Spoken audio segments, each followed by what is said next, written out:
welcome everybody to the March EV reaction stream.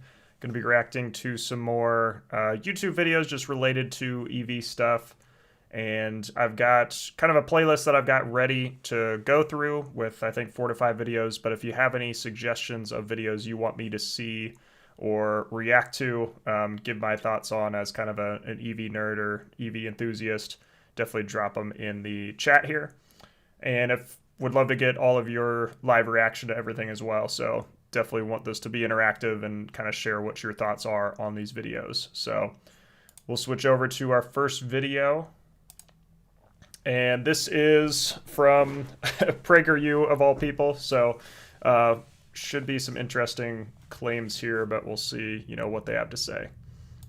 So let's start this video over actually and get into it. What's up, you guys? This is Aldo with PragerU. The California Air Resources Board passed a new rule that would require 100% of new vehicle sales be zero emission by the year 2035. Okay, so right off the bat, they're starting with this kind of rule or this ruling that all EVs have to be zero emissions or be electric by a certain year. I think a lot of people use that as just a talking point to immediately say this isn't possible for whatever reason. So that's kind of how they're kind of framing the video here, but let's see where they go with it. We're here to ask people how they feel about this rule. Let's do it. How do you feel about this ruling? I'm definitely a proponent of that ruling, and we really like the electric vehicle. Yeah, for sure. I don't think there's a reason why that shouldn't happen. I think that's really great. That's moving in the right direction, I mean, I think in theory it makes sense. That's great if they can accomplish that. We need to be more progressive on electric vehicles. Yeah. Like getting rid of gas. What do you think of when you hear? Okay, so the first two people they talk to are automatically, on board with some sort of ban like this. Zero emission. Clean air. Clean air for the future. Over 60% of the energy that provides the power to these electric vehicles comes from fossil fuels, right? So do you think it's really fair to call it zero emission when 60% of the energy is coming from fossil fuels anyway? Before he answers, I do like sometimes pointing this out and just being clear about this. I do think it's not completely fair to call EVs completely zero emissions, because it is true, there are some emissions related with EVs and the production of them, the energy to charge EVs, all that stuff. It is not truly zero emissions. Zero tailpipe emissions is the better way to say it, kind of the more accurate term, but that doesn't roll off the tongue as well. So that's kind of what people generally refer to, but I'm curious what he's going to respond with. Usually when people say this, even with EVs, it is more environmentally friendly, creates less emissions, creating the energy, with coal or whatever, and then charging an EV. It is still, less carbon intense, reduces emissions still. So we'll see what he says here. I don't think it's fair to call it a zero emissions per se, but okay. I don't think that necessarily discredits any pushes towards increasing the amount of electric vehicles and stuff like that. To say zero emissions, it's kind of a dumb thing, because it just means more emissions somewhere else. So it just means more emissions somewhere else. That's not necessarily true. It sounds like it should be true that we can't, fully get rid of it. It just has to be somewhere else. But as we, increase efficiency and make things run more effectively, that can overall reduce emissions. So I think that really needs to be the focus around electric vehicles, is not saying, oh yeah, we're completely cleaning up everything. It's this is just kind of the next step to make things more efficient, more environmentally friendly. So zero emission, or is it shifting the emissions? It's shifting, for sure. And so when you think about this and that guy just said the same thing. It's just shifting, and it's not a one-for-one shift here. There's obviously still some reduction in burning of fossil fuels and stuff. Push for electric vehicles, they often tell us it's to reduce global greenhouse emissions. But right now, China is responsible for 32% of global greenhouse gas emissions, whereas the United... Okay, so he's now framing this as, China's doing all these emissions. What's wrong with that? So this is kind of a weird argument, I think, but we'll see. States is only 12%. And when you look at the breakdown of greenhouse gas emissions, it's transportation only accounts for 16%, whereas industry as a whole, manufacturing and food, that accounts for 43%, and agriculture and forestry accounts for 33%. So these are big chunks. And so does it make sense for us to change our lifestyles and to completely cut off the sale of combustion vehicles when it's such a small amount of the greenhouse gas emissions? Wow, a lot on that question. This guy's got a lot to answer there. So, first thing, he brought up China, so let's address that first. I think it's very odd to, have the argument that, oh, this other country is producing a ton of emissions, so like why should we even care? Like it's not going to make a dent in the global emissions. It's like, okay, that's not completely true. I think that's a little unfair to, say that. And like I feel like that's an awful reason to not, pursue something because, somebody else is making it bad, or like it won't make a gigantic change, or it'll only make like an incremental change. Like all of those small changes add up. That's that's really the main thing. And then his other question was, should we change our lifestyle to, reduce emissions or get rid of this when all these other, industries and other places are causing more emissions as well? And he kind of made the point in the question, like, yes, we need to make changes in all those other places as well. Businesses need to improve, all of these things need to change. It's not just transportation. But, if you followed my channel or know other people with EVs, the lifestyle change is not that drastic. Yes, there are like some things that you might have to adjust. You might have to change your style of living a little bit, but it's not a drastic lifestyle change where it's like, oh no, now I can no longer do this. Like any time, like I've been able to drive the same amount of places and do the same amount of things in my car that I would have in other cars. So it's not as drastic as a change as I think non-EV drivers sometimes think. I think it's a reality. We need to move out to start using fossil fuels, I don't know what to say, at least we need to change that mindset, It's about changing the mindset to start using more sustainable ways, Right. When electric vehicles...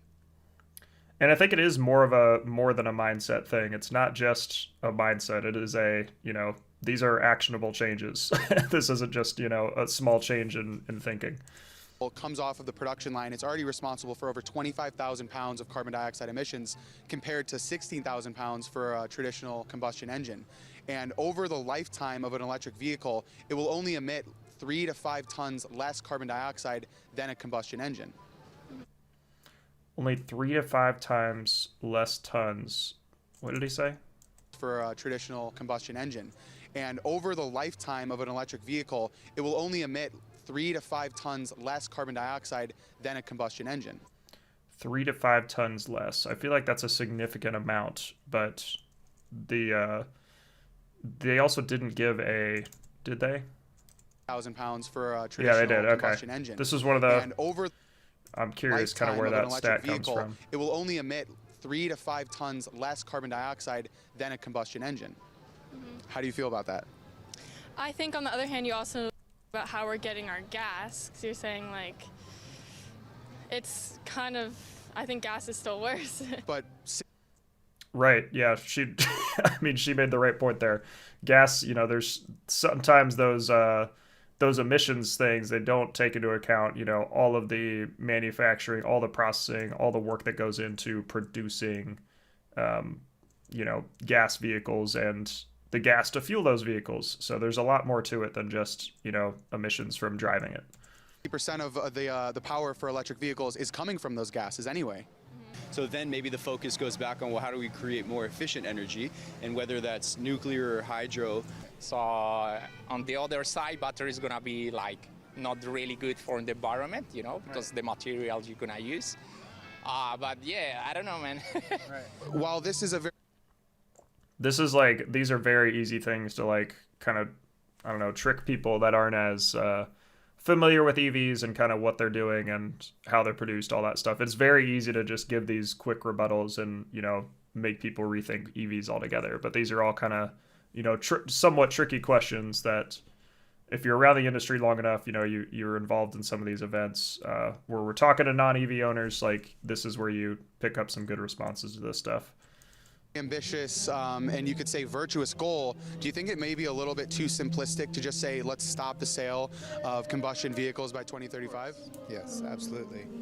Does it surprise you that a third of the carbon dioxide emissions in electric vehicles comes from the production of the vehicle itself? That's definitely surprising. I haven't heard that stat before. But yeah, that's interesting. I haven't heard that either. So what they're saying is, I mean, if a third of the emissions from an electric vehicle come during production, I'd say that's pretty darn good, because that means, you know, a majority or at least a big chunk of emissions are right up front, and then the rest of the time driving it aren't a lot. So again, you're kind of making the point for them, and people aren't really understanding the impact there. So did I make you guys think a little bit today about? Yeah, for sure. Okay. Yeah. Well, you guys, that's a wrap. If you enjoyed this, give us a thumbs up and share this video with your friends. Let us know what you think about EVs in the comments below. Be sure to follow me and PragerU on all social medias. And just so you don't miss out on any more videos like this. Okay, so 30-second outro. Jeez. I'm curious what some comments are down here. I didn't buy a Tesla to save the environment. That's the last thing on my mind. That's fair. Yeah, there's a lot of different reasons for buying an EV. It's not just for environmental reasons. We talk about this a lot on the podcast, so that's something we get into a lot. There's plenty of reasons to buy an EV, not necessarily just, you know, environmental reasons. EVs are falsely advertising. That is fair. I kind of addressed that already. I hear my neighbor cursing almost every day about the cold Maine winter weather does to his electric car battery charge. Once or twice I've... That's very interesting. That's an odd comment, but okay. So interesting video there. I wasn't expecting it to be like a man on the street type video. I didn't know PragerU did that, but also, to be fair, like all the PragerU stuff is pretty much, you know, it's trying to get you to think a certain way about things. It's all, you know, propaganda for especially anti-EV and anti-environmentalist stuff. So just be aware of that watching any of their videos. That is the point of their videos, is to, you know, get you to think the same way they do. Let's jump to the next one here. This one is EV's serious problem that car makers are hiding. And we'll jump to that one next. I'm also checking. I see a couple people watching, but I don't see any live chats come in. So if maybe everybody wants to at least say, hey, I'm here or something, that'd be awesome. Just to make sure, you know, stream's sounding okay. I'm not just moving my mouth and you can't hear anything. But thanks to everybody that's tuned in so far. To 2021. So the electric vehicle revolution isn't just on the horizon, it's here. The effects of climate change and our need to reduce our dependence on fossil fuel burning cars is something we've been talking about for decades. Even governments around the world are passing legislation to limit or ban petrol and diesel cars within the next decade. Okay, so they start out with that same thing there. Jason, thanks for the chat. Awesome. I appreciate it. Huge names like Tesla and Lucid coming out with the best in battery, range, and luxury, the growth of the EV is clear to see. But that doesn't mean there aren't significant challenges in the industry. That's true. Let's see what challenges they give here, because it's, I mean, any shift in industry is going to have its challenges, so. High maintenance fees and range anxiety to potential security issues, these are some of the biggest issues EVs face today. Too high tech? There can be such a thing as too much technology. Although EVs aren't the only cars that can be hacked, they are more vulnerable to attacks. That's interesting. More vulnerable to attacks. Okay, so this is the first kind of, it looks like they're just going to frame out, you know, a different kind of problems with EVs. So this is a perfect video to react to. So first one being too high tech. I'm sure they're talking about Tesla here, but, you know, cars are continuing to get more high tech. It's not just Tesla that has like gone to all computer systems. There's way more computers in modern cars across all cars, even non-EVs, than there were even, you know, 20 years ago. So all this stuff is significantly changing and changing faster. So this isn't necessarily an EV specific problem, but we'll hear them out here. Is EVs are increasingly high tech, which leaves more opportunities for hackers. As more electric cars are connected to the internet, they get easier and easier to discover and attack. And it's not... That's fair. Yeah, the internet connection issue, that's where a lot of the kind of Tesla vulnerabilities have come from, either like app access or just, you know, Tesla account access. If you can get access to somebody's account, you can do a lot of stuff with their car. So Just a data breach or getting your car stolen you need to worry about. We're talking about tons of metal here, which can be steered remotely and potentially cause massive destruction to public property. And also, you know, injure or kill people. And this isn't a far-fetched idea. It was shown to be possible when a Chinese company hacked a Tesla Model S in 2016. Well, Tesla has fixed that problem now. But I was gonna say, yeah, with any software, I mean, they're gonna constantly discover bugs, and you know, the nice thing is you can push an update and update it, which it sounds like Tesla's already done. So, like, a lot of these problems can be fixed quickly, which I'm sure we'll see. for how long? The continuous clash between the hackers and manufacturers means the risk of being hacked will always be there. Right. Maintenance. Yeah, that's true. I mean, across any industry, like, it's always trying to, you know, upgrade things and make things more resilient so that people can't, you know, hack into it. That's the case with, you know, banking, online, you know, websites, like everything. It's a constant give and take between people that are trying to find those vulnerabilities and the, you know, the people building things. So even so much so that, you know, in cybersecurity, generally they don't share a lot of like how things are encrypted or like details about things so that that information does get out to hackers. So I don't think that's an EV specific problem. So I'm going to, you know, disagree with that first point there.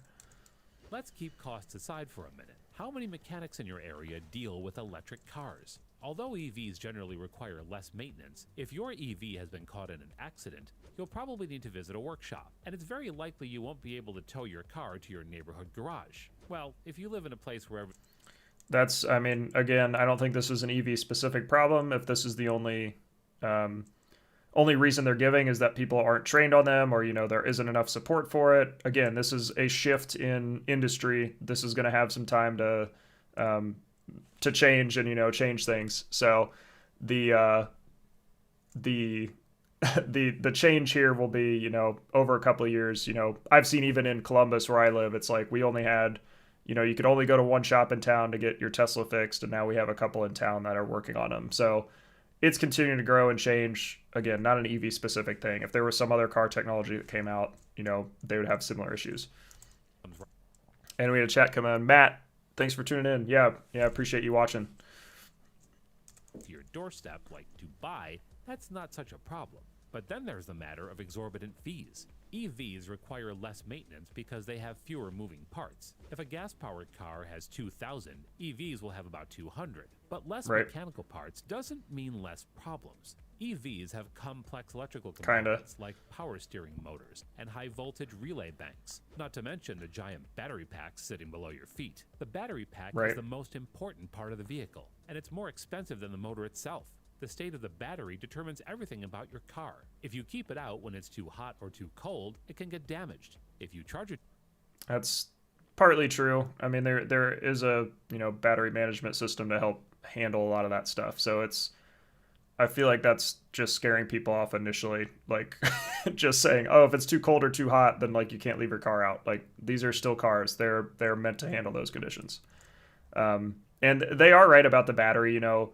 That is, I think, a problem we're going to see in the next, you know, 5 to 10 years when we've got a lot of older batteries on the road driving, you know, doing all that stuff, that we'll see what those quote unquote problems really look like. If it is just, you know, slight degradation, or are we dealing with, you know, a ton of batteries that are having to be replaced or refurbished or whatever else. But most, even like the older EVs on the market today, like, the most we've seen is a lot of degradation. It's not been, you know, complete battery failures. It's just loss of capacity over time. So not a huge deal.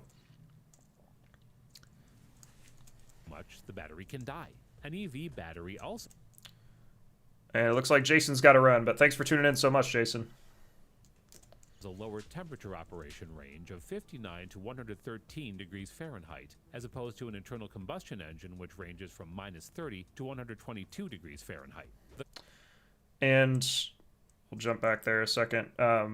Yeah, they're giving those temperature ranges. Yes, that's true that, like, range of 59. So batteries, they gave 59 to 113 degrees. Yeah, that's true. That is why there's, you know, liquid cooling and, you know, liquid temperature management inside the battery so that it stays within that temperature range.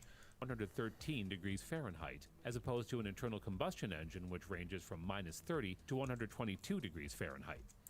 Yeah, and I'd assume, like most other equipment, there's some, derating or lack of, it doesn't run as efficiently at certain temperatures. So I think there's, pros and cons to both, and both have similar issues here. The components of an EV battery are also highly flammable, and it can start a fire at almost any time. So they said EVs are highly flammable. I wonder if they'll even mention gas here. But yeah, that's, again, why there's a lot of, safety precautions and that battery management system in place to cover a lot of that stuff. Have tried to fix the issue by separating the battery into smaller cells with firewalls to present. That's, yeah, I guess that's part of it. It's also for, manufacturing and stuff. You don't want to make just a giant battery that is just one single cell. That wouldn't operate too well. Thermal runaway from occurring. Typically, an EV battery should last 10 years. It loses its capacity by about 2.3% every year. So you okay, yeah, again, still drive the we'll kind of have to see what the data looks like. I know I use Recurrent Auto to track all my, battery degradation and kind of my battery health. But we'll be interested. They gather a ton of data from Teslas, other EVs, all that kind of stuff. But I'm sure we'll see over time kind of what that looks like long term. But 2.3% per year, that's, again, that's if it's linear. It's not always linear with the degradation. It sometimes will drop a lot initially, but then kind of plateau out. And I've seen that with my car where, the first couple of years I lost a lot of range, but then it's kind of leveled out since then. Normally, but you'd have less and less range as years go by. Replacing a Tesla Model 3 battery is about $13,500 for a 75 kilowatt-hour battery pack, and that I love that they talk about the Model 3 and show the Model S. Range as years go by. Replacing a Tesla Model 3 battery is about $13,500 for a 75 kilowatt-hour battery pack, and that's not including the fee for the person who will replace it for you. We're not saying you have. Fair enough. Yeah, the price to replace a battery, again, I think is going to be something that will change as time goes on. We're going to have, refurbished options and, options if you do want to swap your battery pack out. I don't know if they're going to mention it, but, back to the other point, they didn't talk about, flammability in gas cars at all. That is really the thing we're kind of comparing it to. And they also did not mention that EV batteries also have a warranty generally. I think that's required by law, but most have at least an 8-year, 100,000-mile battery warranty. So that gives you some peace of mind as well. To dismantle a car and do it yourself, but for $13,500, you might have to. Range anxiety and battery charging. It's a problem they have. Okay, we'll see what they say about range anxiety here. From the start, and it won't go away until GM comes out with their battery that is rated for 1 million miles. Odd change to GM there, GM's going to be the hero here and fix all the battery problems. Swapping to an EV, your range is usually cut down by half or even more. And cut down by half is pretty drastic. Most, higher end EVs you can get now with 300 plus miles, I feel like is kind of the minimum. Most gas cars even go maybe 450, 500 miles on a tank. I can't imagine most EVs are, truly half there. That seems like a little bit of an overstatement, but it is, generally cut down. My general response to people when they ask about, range and are you worried about running out of charge? It's day to day, absolutely not. My power went out this past weekend actually, and I wasn't able to charge my car for multiple hours, and it wasn't an issue because my battery was already full. It was sitting full, so I didn't even really have to worry about it. And all the driving I did this weekend was all in town. I wasn't taking a road trip anywhere, so it was a somewhat non-issue. Help that cheaper EVs have a significantly lower range, which most drivers fair. Would struggle to get used to. In the past, shockingly bad charging times and ranges have made EVs totally unsuitable for anything other than trips to work and back. Wow, that's pretty drastic claim there that EVs are only good for getting to work and back. I would say maybe for some of the very low end EVs, if you get it a used Leaf or an i3 or something sometimes, and you've got a 30-mile commute, that seems very significant or insignificant. So very odd claim there. Matt asked, what about the degradation of an ICE car efficiency over time? Would love to see a head-to-head comparison. Yeah, that's a good point. That is, that's what I always try to point out in these videos is like, what are we comparing it to here? That's the biggest question. And they're comparing it to gas. So if they're going to, quote something or talk about something and with an issue with EVs, what's the equivalent in gas vehicles? Because ICE vehicles do lose efficiency over time in terms of, miles per gallon. They're going to get less efficient as time goes on, and because of that, they're gonna lose kind of their range, if you will, on the full tank. So similar issue is true with all cars. For range, you'd have to upgrade to a more expensive model. Luckily, the Tesla supercharger network has made it possible to charge up to 80% in less than 40 minutes, but other EV companies continue to struggle. The thought of running out of charge mid-journey.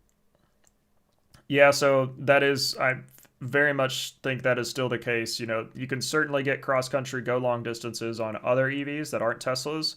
But as we've seen just with a lot of the reliability across the EV charging industry, that still needs greatly improved. I think Tesla is really the gold standard here and is going to continue to be until some other networks build out. And, time will tell where that goes. But I'm glad they at least pointed that out. Being stuck somewhere for hours is what's coming to be known as range anxiety. More people are now installing EV chargers in their homes, offices. Which, should be the case. That's where most of your charging should happen, is at home or work. And malls. But range anxiety is hard to overcome when you're planning a road trip. But a 45-minute break for coffee and stretching while your EV charges up during a long journey doesn't sound so bad. But that's just in the US. What about? That's true. Okay. Rest of the world, there is still a problem with public charging in most countries, and the number of chargers is only a small part of the story. In the UK, a lot of the public charging network in key highway locations is run by Ecotricity's electric highway, and a large percentage of that is either AC, which is equal to level 2 charging in America, or CHAdeMO DC, which is great if you have something like a Nissan Leaf, but useless with most modern EVs. There might be a lot of chargers everywhere, but they might not be very good for topping up your car on a long journey. And a lot. That's interesting. I didn't know that background on Ecotricity. I'll have to look into them more. I think the thing generally we have to keep in perspective when comparing with Europe, especially UK, is like UK is incredibly small compared to the US. Like if I were to drive, across states, I'd be like out of the UK. So like most people don't necessarily need as much range in the UK. But that's interesting that their network is like mostly CHAdeMO and AC charging. That seems really odd that they haven't, upgraded those to CCS. This video is a year old though, so I'm wondering how much that's changed. More than a year old. September 15th, 2021. So this, this is about a year and a half old. So we'll see, how that's changed. I'll have to research some of that after the stream here. Them often don't work either. Charge times and charging stations are two of the biggest challenges electric car companies face right now. Access to high-speed charging is improving, but if we're hoping to turn all electric by 2030, there need to be enough charging points to cure range anxiety and charging problems. That's true. Yeah. I mean, I think as we're seeing, as the industry has grown, as more EVs are getting out there, that is certainly like the biggest thing holding EVs back is just the charging infrastructure. I've talked about this many times. I don't know if I made a dedicated video about it, but like the ideal situation is, every home, everywhere you park, long term, whether it be, you're parking wherever it is around your residence, your workplace, and then, a great highway network of EV charging, I think is kind of a three-pronged approach to getting that done. So KH said, I can't recall if it was you or someone else called it charge anxiety. It isn't range anxiety, but where can I charge? That's exactly what it is. The range is not enough. It is truly charging anxiety. I've heard that from a lot of people. So that's, if I ever said that, that's definitely not my original idea. Looking for a new car. Lack of choice. Okay. Are they going to say, oh, there's only like 3 EV models out? I assume that's what they're going to say, which, as we all know, is not true. That's, been very evident the past couple of years, but let's see. No problem. You can find a good one that's within your budget. Sometimes you have to haggle the price at a dealership and drive away in your brand new car. That's if we're talking about an internal combustion engine. EVs are disproportionately aimed at... Oh, that's funny. I was at this event that they're showing they're showing the clip of right now. This is Battery Day from Tesla that they held, you know, around this time in 2021. My car was towards the back here, one of these white ones on the left side. So that's funny. End of the market. There are few you can get at a decent price, but even those don't give you the range you need. A new Tesla will cost you nothing less than $40,000, and it will give you a range of 263 miles. Okay, so they're talking about the Standard Range Plus Model 3. This could fall in the future, with Tesla finding better ways to refine their manufacturing process and expand their gigafactories worldwide. But petrol and diesel cars would still come cheaper than EVs. That's no true. one likes change. Okay, very short, you know, section there. There aren't a lot of choices, that's true, but we've seen that change very quickly in the past couple of years with the amount of EV models that are on the market right now. And that's going to continue to change, I think, and we're going to get more affordable options. And the other piece I think a lot of people just completely forget about is like the used market is going to continue to grow. Like we've seen that with used Teslas right now. You can get some crazy deals on a used Model 3 that still has a ton of range. And that's going to continue to improve as more models come out, as the used market grows. It's not going to be just, you know, not everybody buys a brand new car. So that's the main reason that EVs are still so expensive, is most of them are brand new. The biggest issue. No one likes change. I think, I don't think that's completely true. That's kind of, you know, being a little ignorant of people's ability to change and, you know, try new things, but we'll see what they say. The switch to EVs is the lifestyle change and limited educational resources. Borrowing. All right. Yeah, lifestyle change. There is a little bit of a change. You know, talked about that about 10 minutes ago.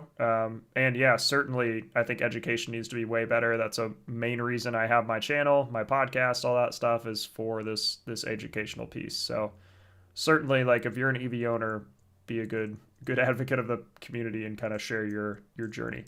And Tesla for a day to check it out won't give you an idea of how it will be long term. Expecting to roll up to a charging station and get 300 miles in 5 minutes is no longer an option.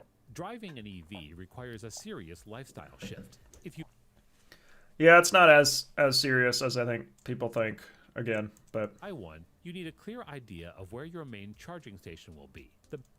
That is the biggest thing, is figuring out, you know, your charging. Once that's figured out, it is smooth sailing after that. Solution here is to get a home charger, so 99% of your journeys will be on home power. But right. That's obviously not possible for everyone. The truth is, that's true. I think the latest stat I saw was like 63% of Americans have access to, speaking of, you know, gas, I think around 63% of Americans have, you know, a driveway where they can park their car that isn't, you know, street parking, and it's kind of more of a typical house setup, if you will. This is why I think we just need better general, you know, charging where people are parking their cars, whether it be, you know, work, or if you're in an MUD, having, you know, your parking garage have better charging, things like that. I think that can be a reality for a lot of people. It just isn't, you know, certainly the case. Every new technology has problems with gaining acceptance, and EVs Fair. are no different. EVs are not just about getting used to a different lifestyle. It has become a topic of political and social debate, whether it's from climate change skeptics, fossil fuel vested interests, or those within the automotive industry. The concept of electric cars has only recently started to gain serious attention and acceptance. What's more, most of the early attempts at electric cars were so awful that many have forever written them off. In 2019, Dyson famously had to scrap its electric car project because the vehicles were not commercially viable. In 2013, Fisker Automotive went bankrupt after producing the Fisker Karma, one of the best luxury hybrid electric vehicles. There have been many more failures along the way, like the GM EV. Yeah, I think in a lot of ways, like, EVs that they're all kind of shown here were almost like too ahead of their time. It's like either the battery, you know, tech hadn't caught up, the just parts for all this stuff. Like, a lot of the reason Tesla's been successful is, well, I mean, they almost went bankrupt too multiple times, but they've been able to really keep a lot of things in house and like design things from the ground up, which is been, been a part of their success, whereas I think a lot of these other companies were looking for a lot of off-the-shelf things to put EVs together. So yeah, EV1. And even the old Sinclair C5. Even Tesla faced defeat when its collaboration with Toyota for the RAV4 EV failed. So it might still be some time before we see the widespread adoption of electric vehicles. Conclusion. That's fair. Yeah, I think we're certainly getting there. We've really seen an inflection in the past, 3 or 4 years, I think, where we've got, prices have not necessarily gone down, but they've stayed pretty steady. We've got a lot more options now. Charging has changed a lot. I think just the stigma around electric vehicles has changed a lot as well. We've got people talking about, which EV they're going to get, or, or at least considering an EV, whereas I think if you talk to a lot of people 5 years ago, they would have been like, never, I'm never getting an EV. And now that they're seeing, more people have them or their friends have them, they're seeing more and more out and about, they're getting curious about them and open to that. So I always like to equate it to the shift to smartphones. Like they said, people don't like change. It's like people love change when it's something that's significantly better. And I think a lot of people are starting to realize how much better EVs are for a lot of your driving needs. And people are willing to change and, make that lifestyle adjustment similar to smartphones. There was a lot more, you have to charge your phone every day now. You can't just like put it on the charger every 2 weeks and walk around with it till it dies. So there's a lot of things that are similar to, smartphones with EVs, but I think we're getting there. So what do? Abandon all hope? Well, no. If you have the money to spare to go electric, choose an EV with enough range for your everyday needs and create a charging regime. You need to have a much clearer idea of where you can recharge and also how fast those recharging spots are.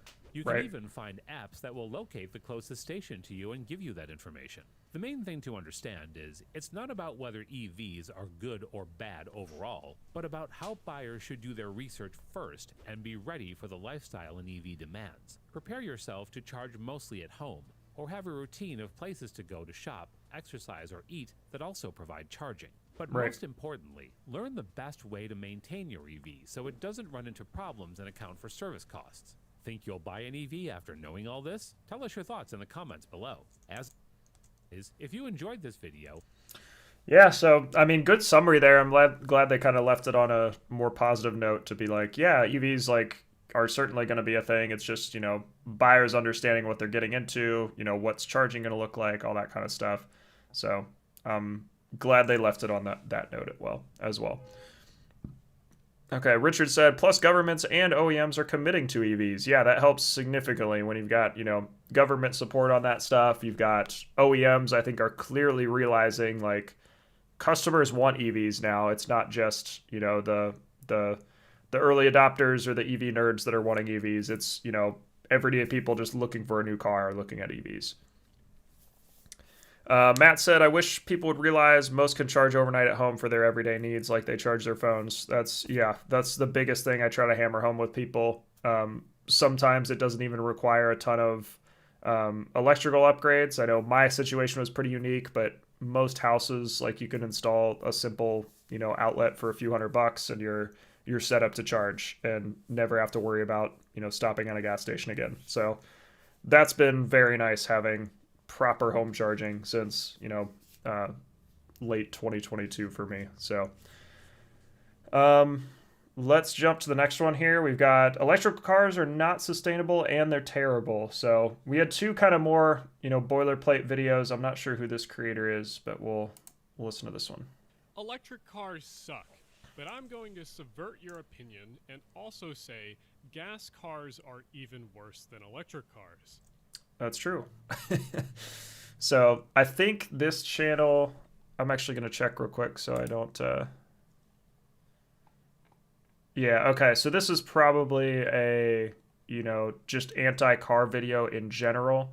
So I will say off the bat, I'm very much a, even though I am an EV aficionado, the thing is, the more we can just reduce our dependence on cars is going to be way more beneficial than any car replacement. And that's what I'm guessing this video is going to be a lot about is, EVs are just another car. It's not a bike or things like that. So my general message that I'm trying to shift to more on my channel is like we need to electrify everything, not just cars. So you've seen me do some e-bike videos. I've done some I might do some like scooters or electric lawn equipment. Like there's a lot of different ways we can electrify things that can have a big impact outside of just your main transportation.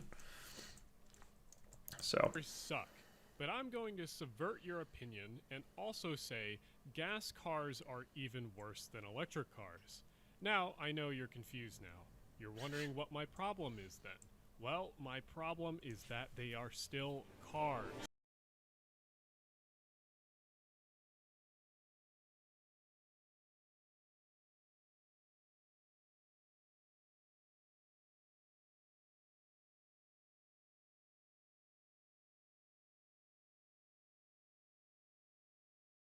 this is a little bit dramatic, but I mean, he's completely right. There's still cars. They still, go through tires as we're seeing here. They still do all the normal car stuff.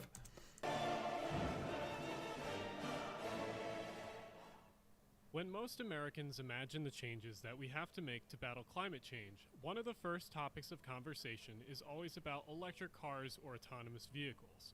It's easy to talk about a topic that you can relate to something that you do every day. And as we know, majority of Americans commute to work with automobiles every day. Right. In the last few years, car manufacturers like Tesla, Volkswagen, GM, Ford, and other big manufacturers have been pushing electric cars as a green solution to many of our problems when it comes to tackling climate change. While I do believe that electrifying everything is a step in the right direction, Yep. I also believe that it simply will not be enough.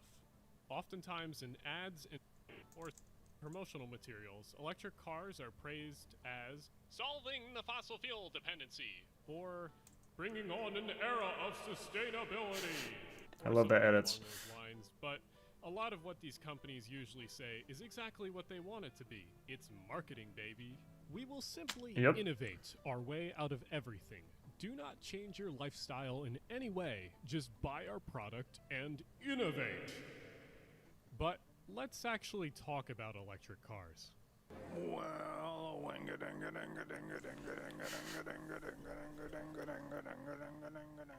as I said in the beginning, electric cars are a step in the right direction. They are superior to gas cars in a few different metrics, but they really only start becoming more environmentally friendly around 3 to 5 years of ownership, and this is all dependent on their battery size. This is because electric cars have a lot more rare earth materials in their batteries. These materials take a lot of CO2 to mine and to process, so even if your electric vehicle doesn't produce any CO2 emissions while running, it produces quite a few tons in the first place while getting manufactured. That's true. If you'd like to see a more in-depth video on this topic with the math presented, I recommend you go watch Engineering Explains video on it. But okay, let's try thinking about something else. What if we use our Mega Mondo galaxy brains here and just imagine that we didn't need cars in the first place? Right. And here lies a fundamental problem. No matter what type of vehicle you use, it is simply not going to be sustainable. And I know what you're thinking now. You're probably thinking, oh, well, we gotta invest in future technologies like autonomous vehicles. That way no one individually owns a car.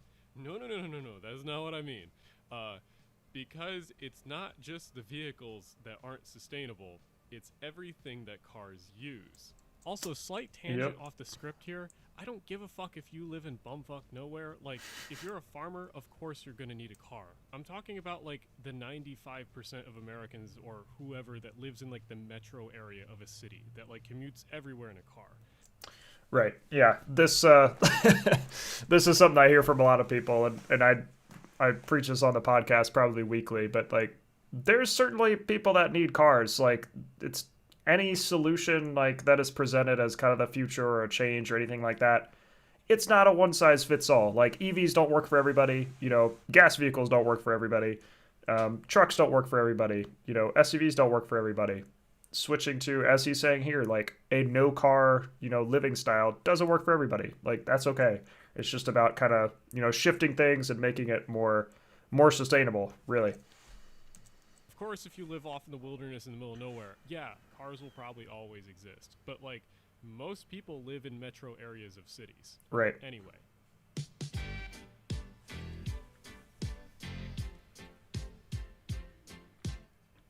Cars need infrastructure to work properly and to be efficient. This Right. can cover the basics like neighborhood streets, parking, and commuting. And, of course, these things would exist even if cars weren't popular. Local streets always existed to get materials in and out of neighborhoods easy, and Right. city squares have always existed to provide room for different urban activities. It's when we start looking at car infrastructure do these things really get supersized and blown out of proportion immediately.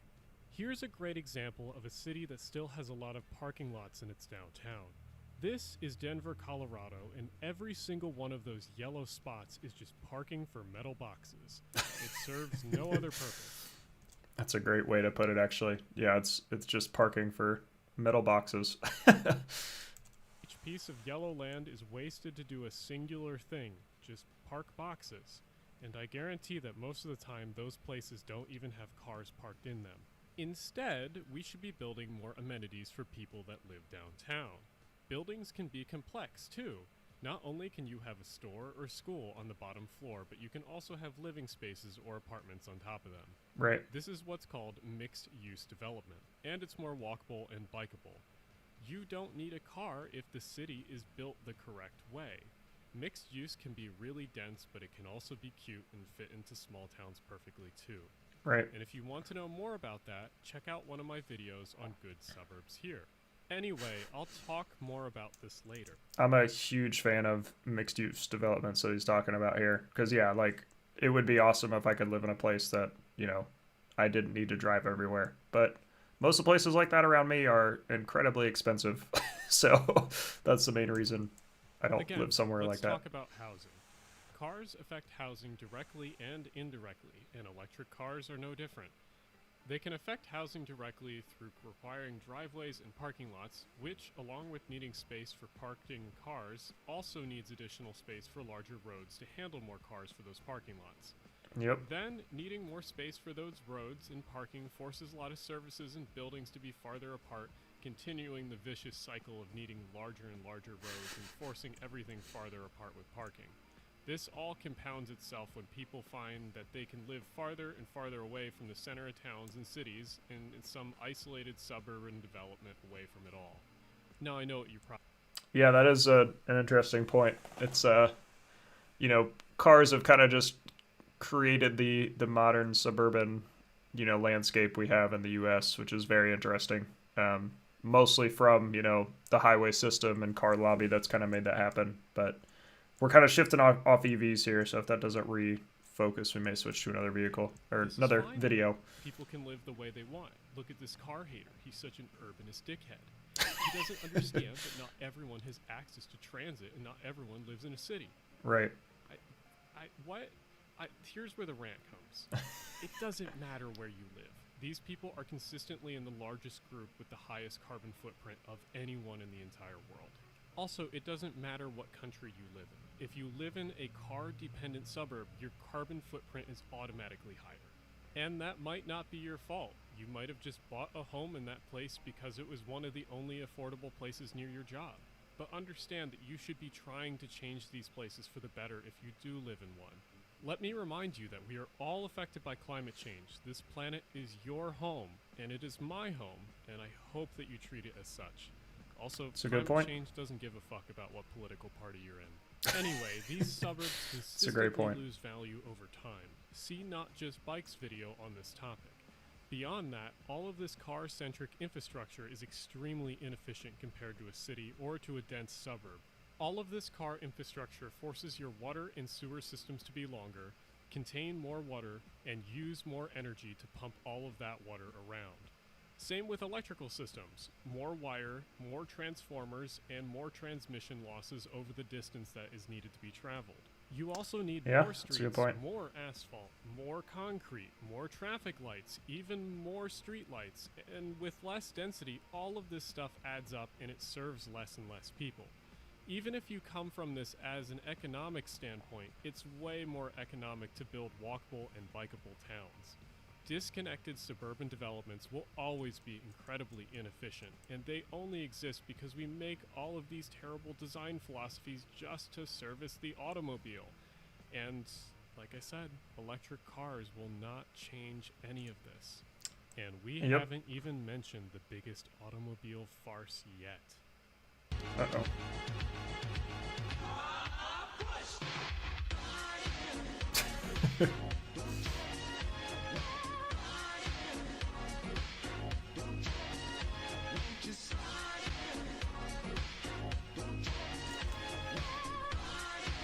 I love the interludes here.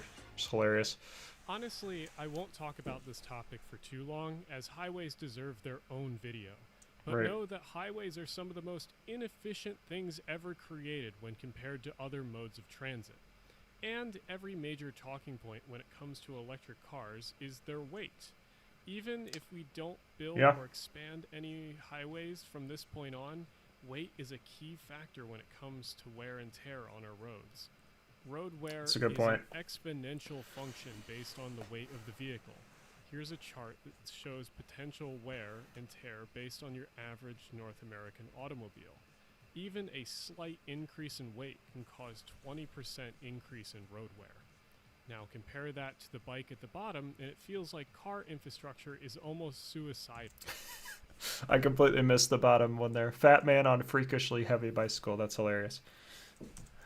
No other piece of transit infrastructure can destroy itself faster than cars can destroy their own. You wonder why roads are so bad. Besides bad with potholes, well, it's just because in general cars are bad. Now you ask, well, what's the alternative? Well, besides building walkable and bikeable towns, there is a savior that solves all of these problems. Let's see. I know what you want. I know what you came here for. It's gonna be trains, isn't it? That of which I speak. It's a high unlike any other. It's trains. Yep.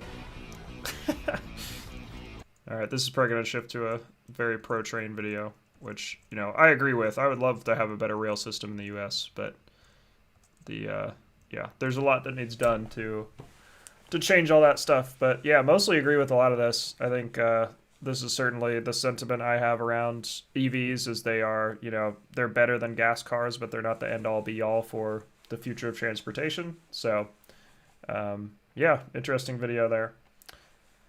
And we'll do, let's see, we've been streaming about an hour, so we'll do one more here. I'm going to skip this why Tesla fumbled or how Tesla fumbled one. I have a feeling that's just going to be an anti, you know, Tesla video. I'm going to jump to this hybrid versus electrics versus plug-in hybrid. What's the difference video from Edmunds, and just see how, you know, accurate it is. I'm Dan Edmunds, and I'm an automotive journalist. Ever wish Jeep made a Wrangler pickup? And an automotive engineer. I spent the majority of my career developing and testing cars and trucks behind the scenes, and then I switched to rating and reviewing cars to help consumers like you make informed choices.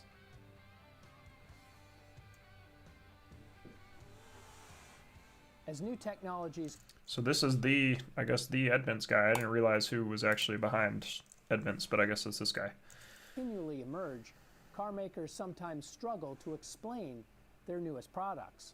Lately, it has become apparent that some consumers are confused about the difference between hybrids, plug-in hybrids, and electric vehicles. Right. Surveys have shown that some consumers think that they all require a certain amount of gasoline, while others worry that the move toward...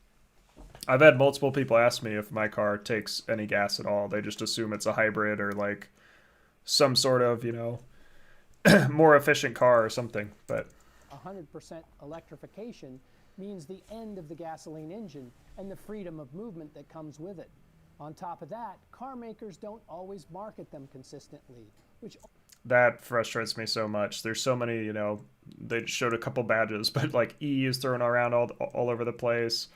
They're showing a Subaru here, and they have something called like a, I forget what they call it. It's like zero, I don't know what it is. some kind of like zero emission vehicle, but it's like a complete gas car, and they have like zero something on it just to make it sound more efficient, which it isn't. Very odd. To see if I can figure that out.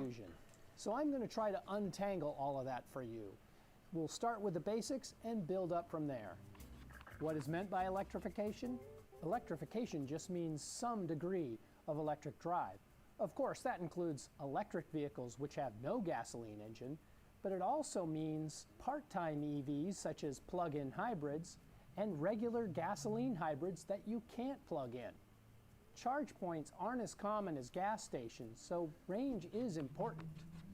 But it's not the big number that catches your eye on the window sticker. We're familiar with MPG and what it means to a gasoline vehicle, but the window stickers of electric cars and plug-in hybrids has something called MPGE. I really hope they don't go into an explanation of MPGE, because this is an awful, metric for measuring efficiency of an EV. I generally do not like it. MPGE isn't what you think it is. It's an attempt by engineers to equate the fuel efficiency in terms we can all understand, but I think it also gives some people the false impression that electric cars somehow use gasoline. Yep, that's a good point. Terrible cost yardstick, because the prices of gasoline and electricity are not related in this way. Ignore it.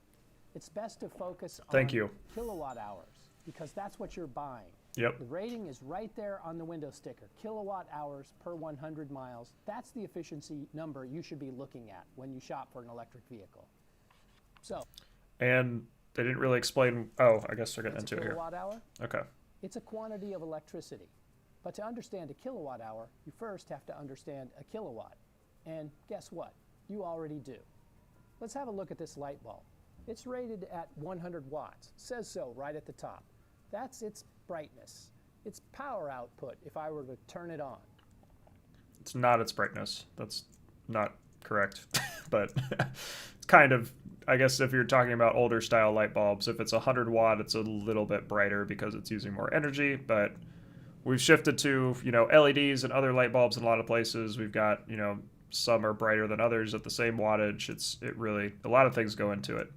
Incidentally, the W in watt is capitalized because it stands for James Watt, a Scottish inventor. Now let's imagine we have 10 of these 100 watt bulbs turned on all around the house. 10 times 100 is 1,000 watts. Kilo stands for 1,000, so that's 1 kilowatt. I like that explanation there. That's a good way to explain, electrical power and what it means to, a layperson that may not have an engineering background. So I like that. Leave them on for an hour, we get 1 kilowatt times 1 hour, which is 1 kilowatt hour. Yep. And because of the time element, we're now talking about an amount of electricity. And it's not kilowatt per hour, it's kilowatt hour. It's multiplication, not division. Now let's take... Good call. I hear a lot of people say kilowatts per hour, and that's completely incorrect. It's kilowatt hour, kilowatts times hour. Idea of a kilowatt hour and apply it to cars. It's an amount of electricity that you use, but it's also an amount you can store. The battery size of an electrified car is measured in kilowatt hours. Think of it like gallons in a gas tank, but don't dwell on gallons any more than that. We need to stay focused on kilowatt hours. Why? Because electricity is sold in kilowatt hours. Yep. Look, it's right here on my bill. I pay 25 cents per kilowatt hour when I plug in my electric car. Now, we all know that if you drive a regular car around like a maniac, we'll use more gasoline because we're asking the engine to develop more horsepower. Right. Well, the same is true with electrified vehicles, except this time our lead-footed behavior is draining more kilowatt hours out of the battery pack, and that reduces range and costs money. Yep. All right, so now we know a little bit more about electrified car batteries, and the main bit we know is the amount of energy they can hold is measured in kilowatt hours, and what that term means.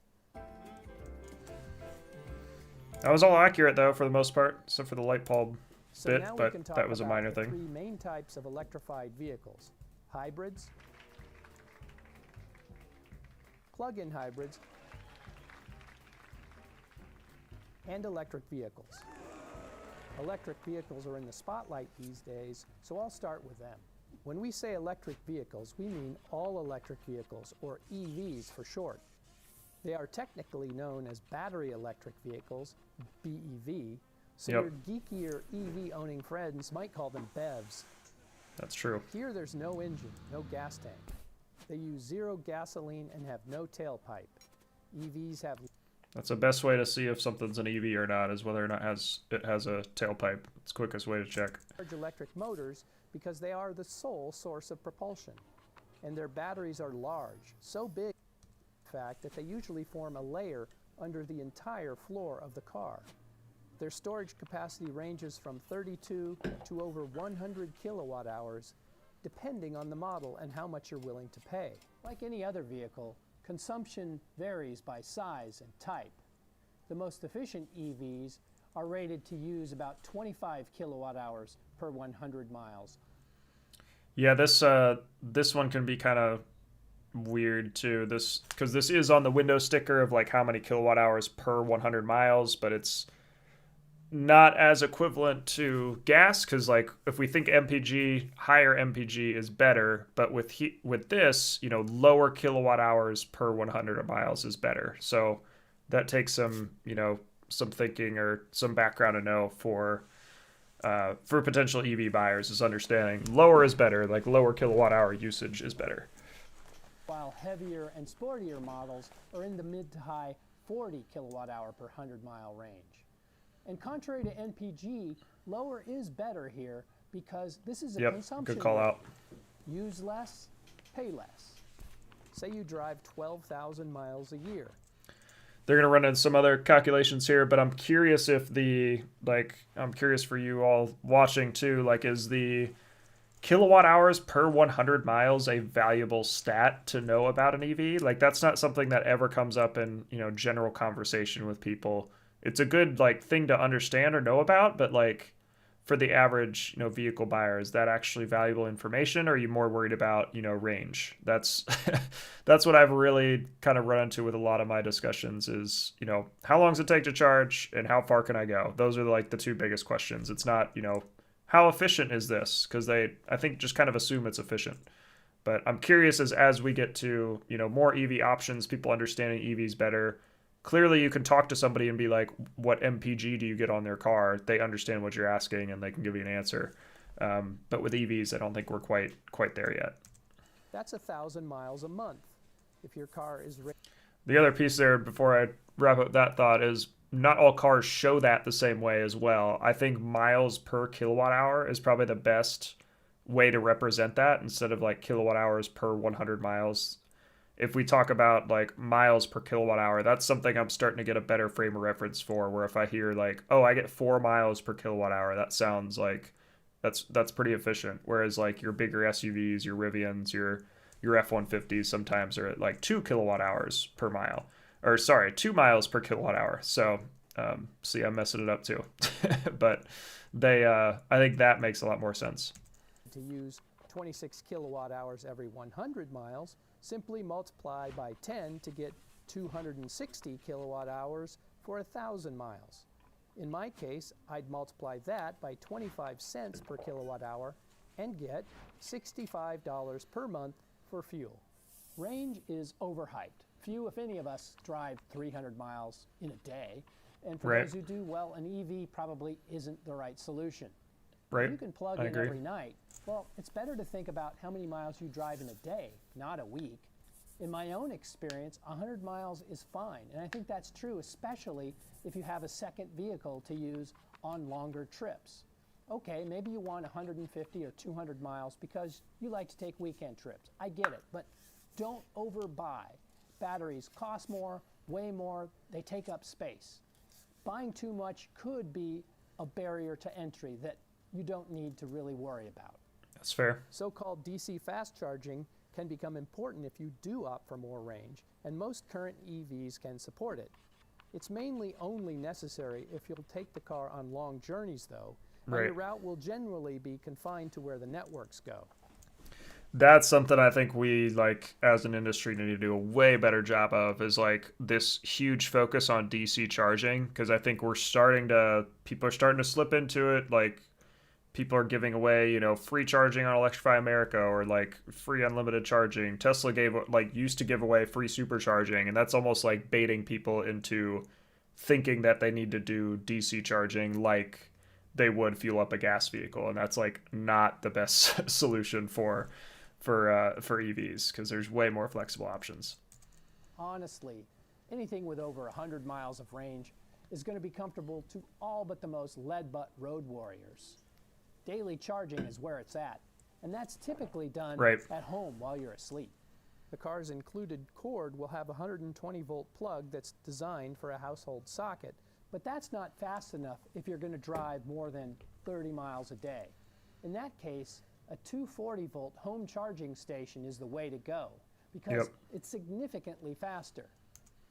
I'd recommend that in most cases. I think you can, majority of your driving, you can get away with a level 1 or like an AC 120-volt charger, but I think for just, peace of mind, having the faster charger on hand is definitely helpful.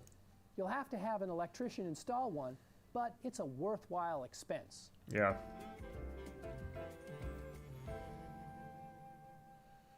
EVs are best for people who are homeowners. The household has That's more fair. than one car. I don't know about that. Multi-car households, I think that is kind of a, not fully anti-EV statement, but it's like people think that an EV can't be their main car. We only have one car now, and it's my Model 3. So we're a two-person household, and we only really use my car. So again, I think back to the previous video, if you can find more ways to incorporate non-cars into your transportation, that's valuable. Have consistent access to a 240-volt home charger if you drive more than 30 miles per day. But maybe you're not sure you can plug in every day. Maybe you'll only have one car. Perhaps you like to take spontaneous road trips. You should consider a plug-in hybrid, or PHEV, a part-time EV that is initially powered by its electric motor and battery, but also has a gasoline engine and a gas tank. You fuel them up two ways. You plug them in and you gas them up. PHEVs have medium-sized plug-in batteries that enable them to operate as electric vehicles for 17 to 53 miles. And when the juice runs out, the gasoline engine comes on automatically and powers the car like a regular gasoline hybrid. Now, some of them will turn the gasoline engine on even if the battery is full, if you floor it to give you a little extra acceleration. Right. But that's far from universal. Their window stickers contain 2 ratings. It's interesting they keep jumping back to window stickers, because I'm curious how many people actually still read these or use these. I know I haven't in a while, but they do have some valuable information on here. But yeah, let's see. Left, electric range in miles and consumption in kilowatt hours per 100 miles. I like they show the charge time on there. Did they show that on the EV one? Let's check. We're at 9:24 right now. Where's the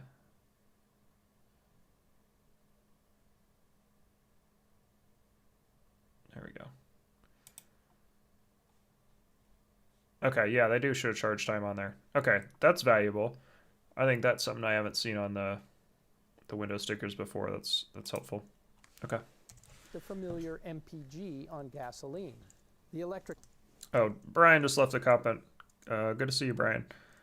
While 100-mile range is good for around town or short commute, in colder places it's nice to have a bigger buffer. In Minnesota, I wouldn't recommend anything under 200 to 250 unless that is a second car. That's a good point. Yeah, if you are looking at that, may be a good opportunity to, for the multi-car, reason they gave is that if we're going to have multiple vehicles and one of them, is longer range, that's probably a good reason to have both, especially in colder climates where you might need it. So side will also have an MPGe rating, but again, that's a useless number. You're buying kilowatt hours when you're plugged in. Right. Statistically, you probably drive less than 30 miles in a day. Right. In that case, if you plug in nightly and have that sort of commute, you might not buy gas for weeks or even months. Longer commute, road trip, nope. Richard, that's an interesting comment. Most people measure mileage by the number of days they can go between fills. Yeah, that's a good point, because we think about time a lot just in day-to-day life, of how much time things will take, even like how long a drive will take. I don't say like, oh, it's 10 miles away. I say, it's a 15-minute drive or whatever it is. And I think that's true that's something I haven't heard in a while about. I hang out in the EV community too much, I guess. But yeah, how many days can I go without filling up my tank? Yeah, that's why I usually say like, oh, I never have to stop at a gas station. I never have to fill up. That's the beauty of EVs. Gasoline engine will keep you moving. So how much smaller is the battery of a PHEV compared to an EV? Well, it varies along with range, but the biggest ones measure about 16 kilowatt hours. Why 16 kilowatt hours? That's what it takes to qualify for the maximum amount of the $7,500 federal tax credit. Yeah. PHEVs with smaller batteries qualify for less.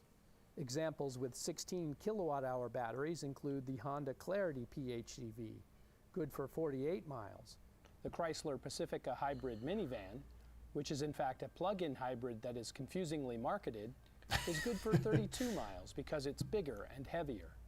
PHEVs with batteries smaller than 16 kilowatt hours include the plug-in Prius called the Prius Prime, a made-up marketing term, but I guess you could say that you're priming the battery by charging it.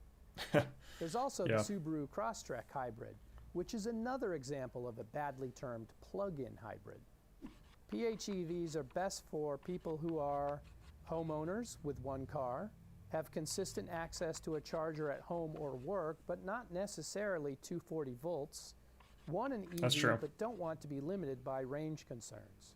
Right. Hybrids have been around the longest. They're known as hybrid electric.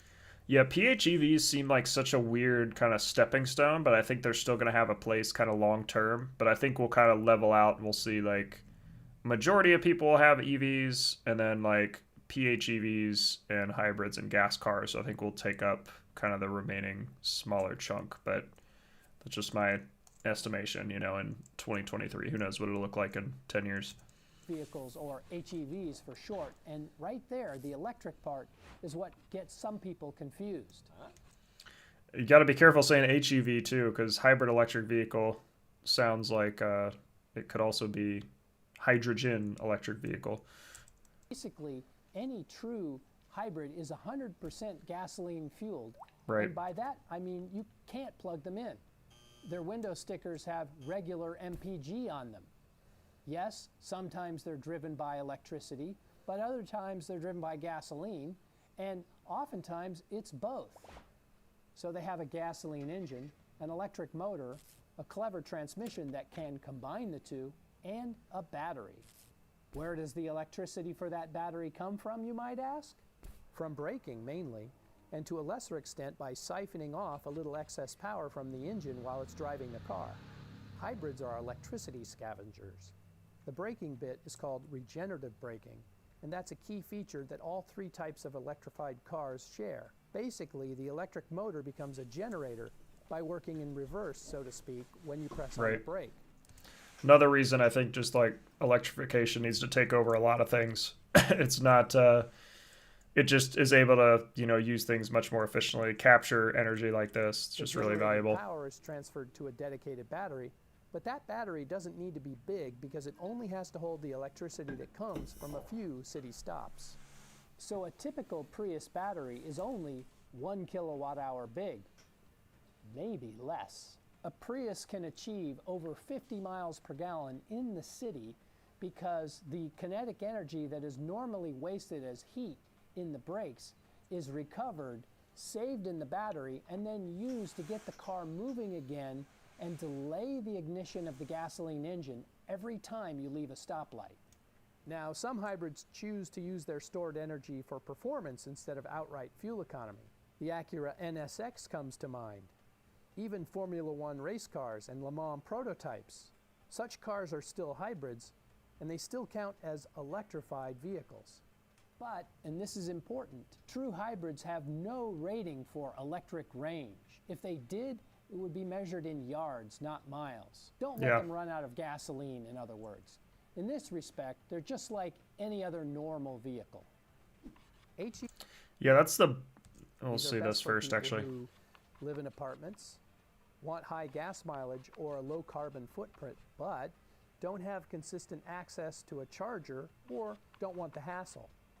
So there you have it.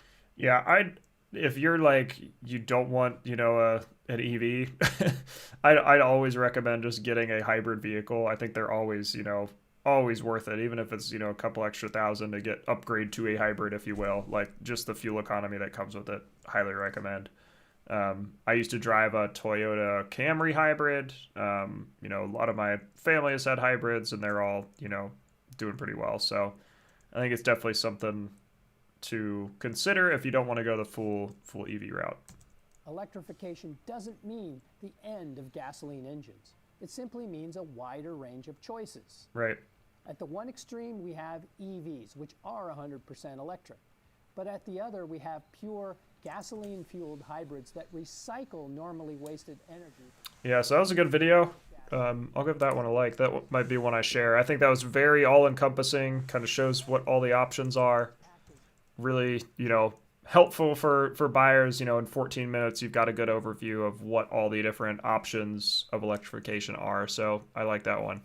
I might share that out after the stream here. But I'm going to wrap up there. Thank you to everybody that tuned in. Hopefully you got some, you know, interesting comments from me or learned something new today. Appreciate everybody tuning in, and I'll catch you on the next stream.